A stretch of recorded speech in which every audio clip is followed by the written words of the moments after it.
শহীদ মীর কাশেম আলী। লোকটার মাত্র 3 ঘন্টা পরে ফাঁসি। আমি ওনাকে জানাতে আসলাম যে স্যার সময় নেই, মাত্র 3 ঘন্টা আছে, আপনি প্রস্তুতি নিন। আমারে বলছে কারারক্ষী ভাই এখনো 3 ঘন্টা, আমি 2 ঘন্টা ঘুমিয়ে গেলাম, আপনি 2 ঘন্টা পরে আমারে ডেকে দেবেন। 2 ঘন্টা পরে উঠে বলছে, গোসল করলো, ওযু করার পরে বিস্কিট বের করে বলছে ফাঁসি তো হয়ে যাবে, বিস্কিট খাবেন আপনি।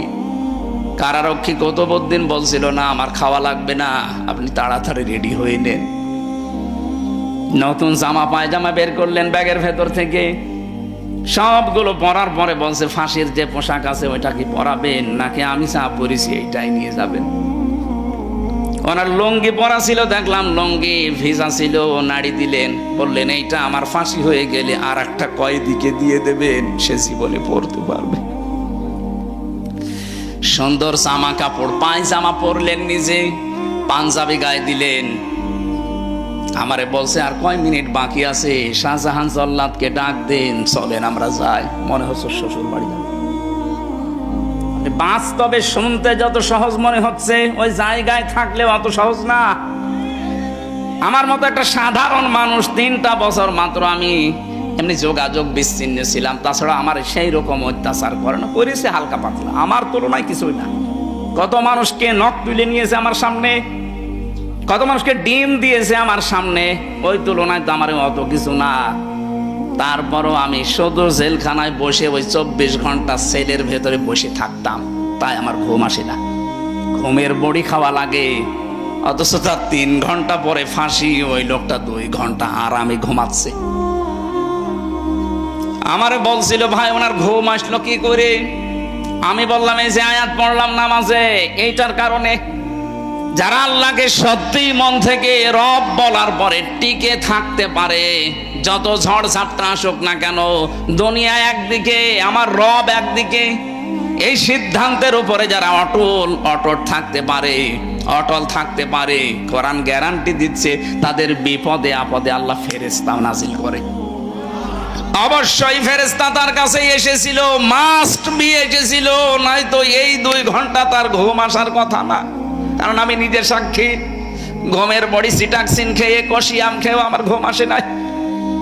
এই মানুষটাকে ফেরেশতারা হয়তো এই কথা বলেছিল, আমি তাফসিরে পড়েছি, এইভাবেই লেখা আছে। ফেরেশতারা বলে চিন্তা করবেন না, আপনার দলীয় লোকজন পালিয়ে বেড়াচ্ছে, জেলখানায় আছে, আপনার স্ত্রী অসুস্থ, ছেলে গুম হয়ে আছে, ব্যবসা প্রতিষ্ঠানগুলো সব সরকার হাতছাড়া করে নিচ্ছে, কোনো চিন্তা নেই, ভয় নেই, এগুলোর সব দায়িত্ব আল্লাহ নিজে নেবে।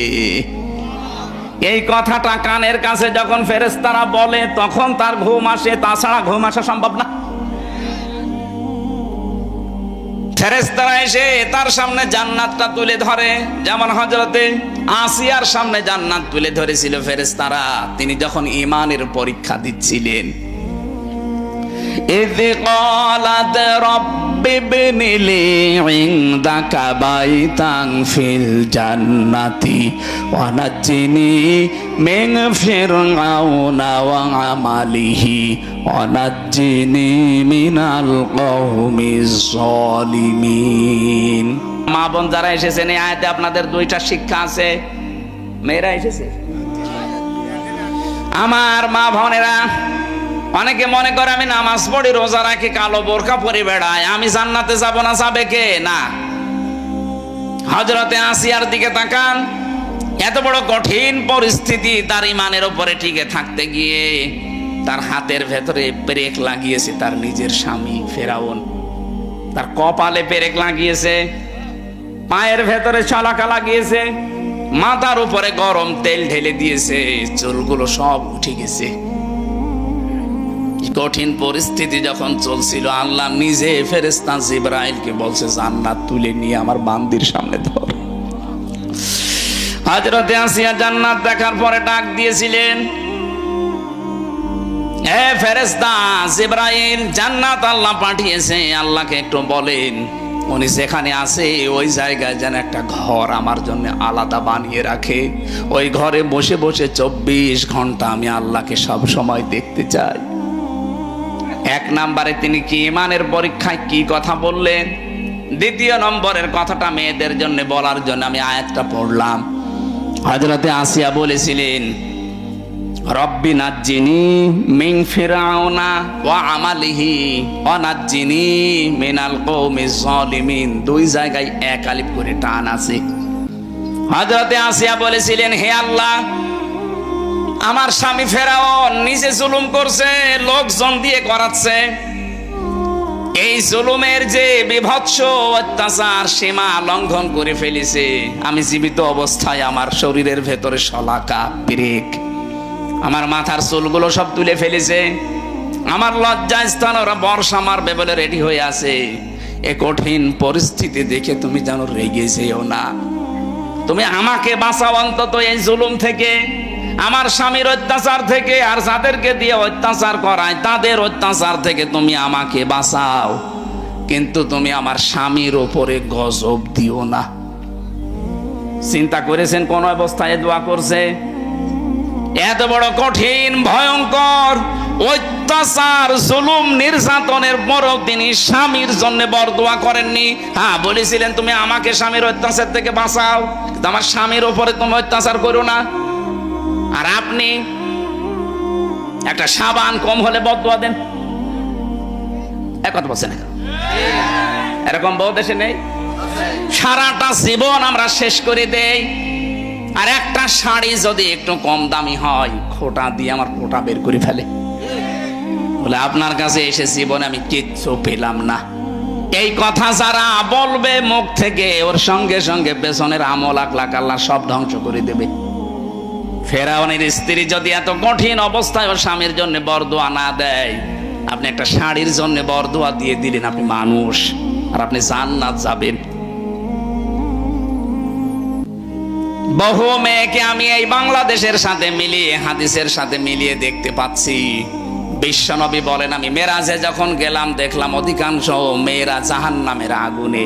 ফেরেশতারে জিজ্ঞাসা করলাম কেন? ফেরেশতারা বলেছিল দুইটা কারণে। এক নম্বরে তারা স্বামীর কুফরি করে। স্বামীর কুফরি মানে স্বামীর নাশকরি করে। সব কিছু একটা মানুষ দেয়, হঠাৎ একটু কিছু কম পড়ে গেলে তখন নাশকরিয়া করে, উল্টা পাল্টা কথা স্বামীকে বলে ওর মন খারাপ করে দেয়। এরকম বউ আছে কার? হাত তোলেন তো। একজু আপনি এই ক্যামেরার সামনে এসে হাত তুলে দেখা, আপনার বউ দেখো, আজকে আপনার ঘরে ঢোকা বন্ধ করে দেব না। আমি হাসির খোরাকি দেইনি। এই লোকটা তো লজ্জা শরম ত্যাগ করে হাত তুলেছে, আর আমরা হাত তুলতে পারছি না, তাই কারণ ক্যামেরা সব আমার দিকে ঘোরানো, আমি তুললে তো আরো ঝামেলা। সম্মানিত মা বোনেরা, না হচ্ছে না। এখানে বহু স্বামী অবস্থায় আছে। পুরুষ নির্যাতনকারী নারী যেমন আছে, নারী নির্যাতনকারী পুরুষও আছে। বাংলাদেশে নারী নির্যাতনকারী পুরুষের বিরুদ্ধে মামলা হয়, পুরুষ নির্যাতনকারী নারীর বিরুদ্ধে কোনো মামলা নেই। অন্তত আর যাই হোক, চাচা এরশাদ তো ছিল, এই আইনটা তো পাস করতে পারতো। কথা বলে না কেন? চাচা এরশাদও যদি পাস করে যেত যে পুরুষ নির্যাতন করলে তাদের বিরুদ্ধেও মামলা হবে, তাহলে আমার মনে হয় আমরা অনেকে আজ পরিবারে জান্নাতে থাকতাম। কি যে অবস্থায় আছে আমরা, বলতেও পারি না, সইতেও পারি। অথচ মেয়েরা যদি মনটা একটু উদার করে, পরিবারটা একটা জান্নাত হয়ে যায়।